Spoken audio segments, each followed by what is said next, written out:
Hello and welcome to County Board Wrap-Up, our monthly look at the key board actions and what they mean for you, your family, and our community. I'm your host, Kara O'Donnell, and joining me today is County Board Chair Matt DeFerranti and Board Vice Chair Katie Crystal. Matt and Katie, first, congratulations on being selected by your colleagues at the board's first organizational meeting of the year to lead the board in 2021. Thank you, Kara. It's an honor and also a busy year already.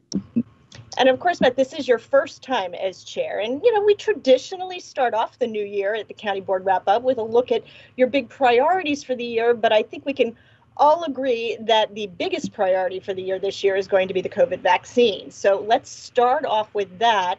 And what is the current status of vaccinations in Arlington? What are we seeing from the population? Sure. So we have, over the last week, had a transition from both the county and the Virginia Hospital Center providing vaccines to the state has shared with us a new direct to the county. We are receiving 2,750 vaccines this week, and we have heard that the state is going to receive a slightly larger amount next week. We're hoping to secure more doses of vaccine. The big picture is that there is huge demand in Arlington for doses, and there are not enough supply to reach everyone we want to reach as quickly as we want to reach them. We're working flat out to try and do that, but we also ask that there's a little bit of an understanding that Category 1B has way more demand for vaccines than we currently have supply in Arlington and Northern Virginia, and really the entire state is asking for more doses.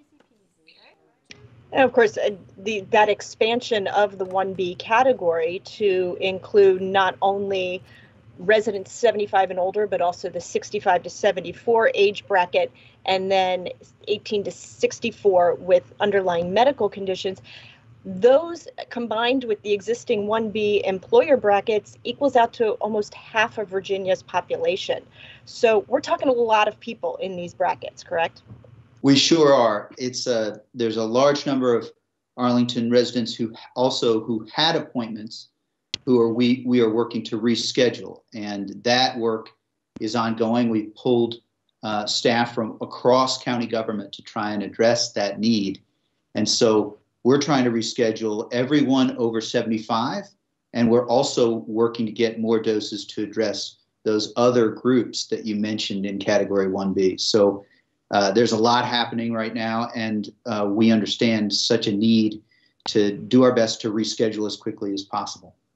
Let's actually talk a little bit more about that, because the public had a lot of confusion when they were learning that Virginia Hospital Center, because of this incredibly limited vaccine supply, had canceled many of its first dose appointments for the very end of January and then into February and beyond. Can we explain what led to some of those cancellations, and then how that affects the MOU that the board coincidentally was voting on a day or two after that announcement was made? Sure. So there's a lot of understandable concern, but I want to reassure, and then we'll want Katie to offer her thoughts as well, of course, on this. But we want to reassure individuals that, so what happened is January 18th, the state changed the way that it distributed vaccines. And up until that point, people had been registering through the Virginia Hospital Center website, and it's a different system, and the county is going to be taking the lead. So we are working to call and email everyone who is over 75 who had signed up for an appointment. So we're working flat out on that. That's what led to it. It's an unfortunate circumstance of scheduling that the MOU that we agreed to was formalizing a partnership that we know has paid dividends in helping before January 18th and will pay dividends when we get more vaccines. But the county is really the lead for now. And as we speak, our staff is calling through a list of 3,000 to make sure that we're getting to everyone. So that's the MOU. That's the big picture context. Yet there's so much more to do in this process. So I don't know, Katie, if you have thoughts on this. Yeah, absolutely. And the confusion adds to the frustration. I think if I could put it in one simple way, it's this. In order to get vaccines into people's arms, as a locality, as a community, we need two things. We need the capacity, right? The trained individuals, the physical locations, the partnerships, and then we need vaccine supply. And for a while, actually, and it's still the case, all of that capacity we have in Arlington has outstripped supply.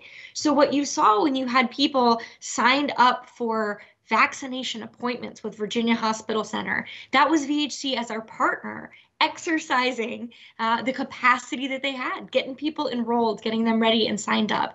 What happened was then we got stopped short when the state said, not only do we have less supply than we thought, we don't even have enough supply to get it to you as hospitals. It's only going to the health districts. And that's what we're trying to kind of clean up on. But the important thing about the MOU is that it locks in that capacity, right? And when we add that to what we know the Department of Health and our team within Arlington County government has in terms of our capacity, once the supply is there, we are going to be set to do as many as 14,000 doses, vaccinations in Arlington every week. Right now, the supply of the vaccine, not nearly there, but the capacity is ready to roll, and the MOU helped formalize that. So we have lots of people just standing by, ready to go as soon as we get that supply in-house. And I guess we should note that Arlington is not unique in this situation, that this is happening throughout Northern Virginia and throughout the entire Commonwealth because of the extremely limited supply. Sure, and I know we both want to speak to that. Yesterday, the governor indicated a slight increase for next week from 110,000 to statewide to 130,000. So there is hope. In addition to us having the staff capacity to do more vaccines, there is hope, but this moment is a difficult one because, if your mother or grandmother or grandfather is in need of a dose and had a scheduled appointment, it's very anxiety producing. We both, the whole board and the whole county staff gets that, and we feel the urgency. But along with that urgency, we ask you just to be aware we have a new president and the governor has indicated a slight increase. We're hoping there will be more of an increase in available supply, and we're working to set up the systems so that we can get those out as fast as possible. So we got more to do for sure, and we know it's a tough moment, but we're working and we will get there to a better number of doses step by step. It's not going to happen tomorrow, but over the coming weeks and month or month and a half, I'm confident we're going to continue to grow the number of doses that go into people's arms. I think it's on to that note.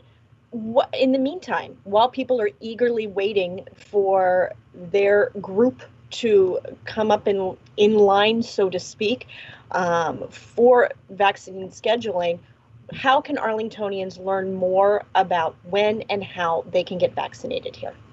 That's a great question. And that is the number one question that everyone has. When will I be eligible to be vaccinated? When can I make an appointment? The best place to learn more is to visit our county's website, arlingtonva.us. You'll see a banner across the top that takes you straight to our vaccination webpage. And on that webpage, the first thing you'll see is a graphic. You can picture the DMV. They tell you what number they're currently serving, what number's next. Very similar. Here's who's currently getting booked for appointments. Here's who can pre-register, because actually it helps us to know who you are, to know that you're out there. If you might be in 1C, for example, we're not serving you now, but if you share with us your name, the fact that you want to be vaccinated, your contact information, it's going to help us get to you faster by the time we get to 1C, which will probably be later in the spring, as well as groups that are not yet being served at all, right? So that web page, that graphic is helpful. There's also a ton of frequently asked questions on that web page. So if you are in that category of somebody who unfortunately had a canceled appointment with VHC, you're waiting for your call from the county, you want to know when you can expect it, that frequently asked questions site is a great resource for you. It's also a great place to learn information about what the vaccine is, how we know it's safe, how it was tested. And that gets to one other thing that I wanted to make sure we talked about. Although Arlington, I absolutely believe the survey data that suggests we are the most vaccine eager community in America. I think we've all been feeling that from conversations we've been having. There are still members of our community who experience very real skepticism towards vaccination, and that is often because of the history of medical exclusion, or worse, that people of color in particular, that people without documents have experienced in this nation. And so one of the things that's really important to us is getting the word out to vulnerable communities who may be vaccine skeptical. We know the website is not going to be an option for folks who maybe are not or struggling with connectivity issues, or who aren't comfortable with English. And so our complete count committee, I know you remember them from County Board wrap-ups last year, Kara, that worked on getting a complete census count, has been converted into the complete vaccination committee. And so that includes dozens of individuals who are at root trusted advisors within some of our most vulnerable communities in Arlington. They're helping get the word out, doing geographic-based activities, working with other institutions, be they faith communities, PTAs, and so forth, to get the word out about what the vaccine is, information about when it's being distributed, yes, but also, again, how we know it's safe and why people are taking it themselves, because sometimes that's the most important message we can extend to. Okay, well, of course, this is going to be a very fluid situation, probably throughout the spring, summer, perhaps beyond. So I thank you both for your thoughts on the vaccine. And of course, that will be a continuing topic as we move forward. And of course, with the new board, there are other priorities and goals for the board members this year. And we're going to talk a little more about those when we come right back.